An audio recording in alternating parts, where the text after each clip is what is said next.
नमस्कार साथियों। मैं अनीता श्रीवास्तव आपका हार्दिक अभिनंदन करती हूँ।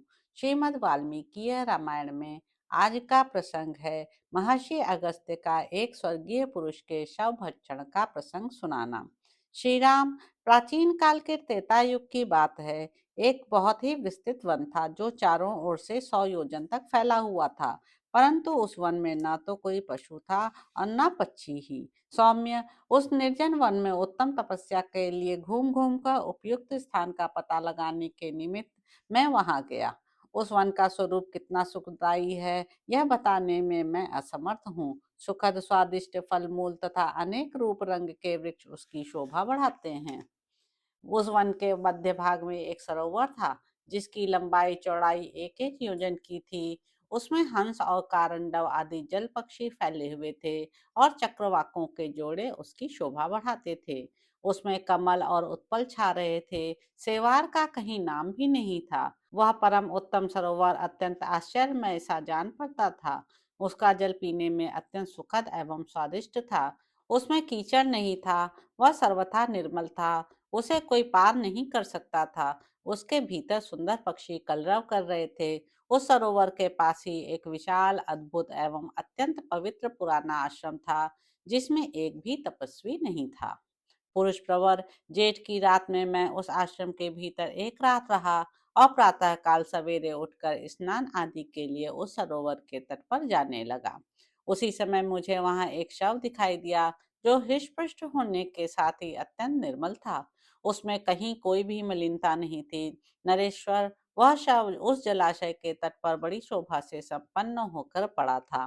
प्रभु रघुनंदन, मैं उस शव के विषय में यह सोचता हुआ कि यह क्या है, वहां 2 घड़ी तक उस तालाब के किनारे बैठा रहा।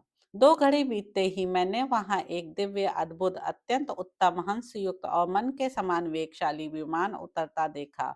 रघुनंदन, उस विमान पर एक स्वर्गवासी देवता बैठे थे जो अत्यंत रूपवान थे। वीर, वहां उनकी सेवा में सहस्त्रों अप्सराएं बैठी थीं जो दिव्य आभूषणों से विभूषित थीं।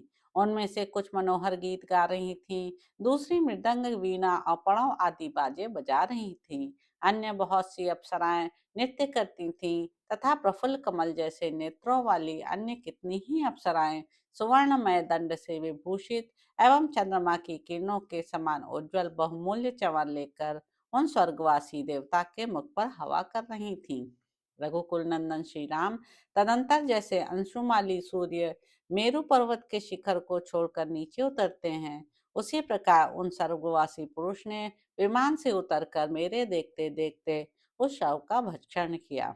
इच्छानुसार उस सुपुष्ट एवं प्रचुर मांस को खाकर वे स्वर्गीय देवता सरोवर में उतरे और हाथ मुंह धोने लगे। रघुनंदन, यथोचित रूप से कुल्ला आचमन करके वे स्वर्गवासी पुरुष उस उत्तम एवं श्रेष्ठ विमान पर चढ़ने को उद्यत हुए। पुरुषोत्तम, उन देवतुल्य पुरुष को विमान में चढ़ते देख मैंने उनसे यह बात पूछी। सौम्य देवोपम पुरुष, आप कौन हैं और किस लिए ऐसा घृणित आहार ग्रहण करते हैं, यह बताने का कष्ट करें। देवतुल्य तेजस्वी पुरुष, ऐसा दिव्य स्वरूप और ऐसा घृणित आहार किसका हो सकता है। सौम्य, आप में ये दोनों आश्चर्यजनक बातें हैं, अतः मैं इसका यथार्थ रहस्य सुनना चाहता हूँ, क्योंकि मैं इस शव को आपके योग्य आहार नहीं मानता हूँ।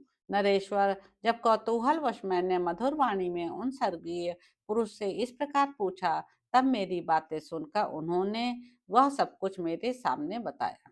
तो इस प्रकार साथियों, उत्तर कांड में निहित 77वां सर्ग यहाँ पर समाप्त होता है।